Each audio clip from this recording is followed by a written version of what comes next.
Pour mieux comprendre une tumeur, on a besoin de l'observer. Cependant, c'est hyper difficile de faire ça au sein du corps du patient.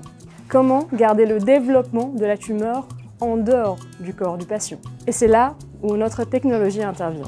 Emna Ouni, ingénieure et postdoc à Gustave Roussy de l'équipe Biologie cellulaire des réseaux d'organites.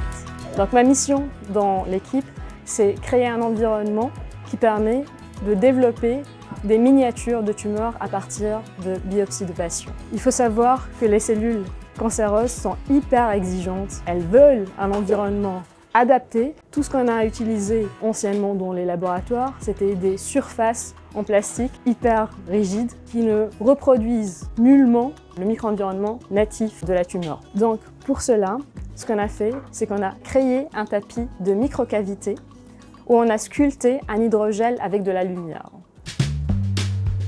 Ici, on est devant la station de photolithographie qu'on utilise pour sculpter avec la lumière UV ces micro-niches. Donc on a notre plaque qui est remplie par une solution qui se transforme en hydrogel. Donc la structuration de cet hydrogel dépend de la dose délivrée d'UV.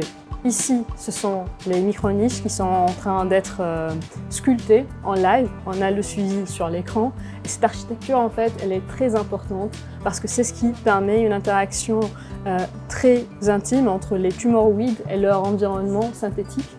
Et chaque creux, en fait, a une souplesse, une texture qui reproduit ce qui existe dans l'environnement de la tumeur quand elle est dans le corps du patient. Sur le tapis de microcavité, on dépose les cellules cancéreuses provenant de la tumeur du patient. Ces cellules interagissent entre elles, elles interagissent également avec l'environnement synthétique qu'on lui a donné, comme si elle était chez elle. C'est comme ça qu'on arrive à former en 24 heures seulement des milliers de copies miniaturisées de la tumeur. Et c'est ce qu'on appelle tumoroïde. Donc c'est là où on va utiliser le Tomocube. Le principe de ce microscope, c'est que la machine, elle récolte les index de réfraction. Chaque organisme va réfracter la lumière d'une façon différente. En reprenant et analysant toutes ces données, on peut distinguer un type d'organite d'un autre.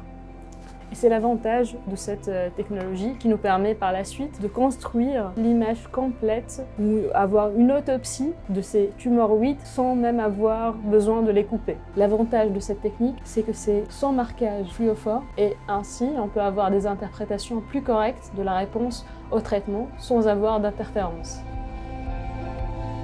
La facilité de développer des tumoroïdes à partir d'une biopsie nous aide vraiment à se rapprocher du but ultime de la médecine de précision. C'est-à-dire, chaque patient, il aura des traitements adaptés à lui.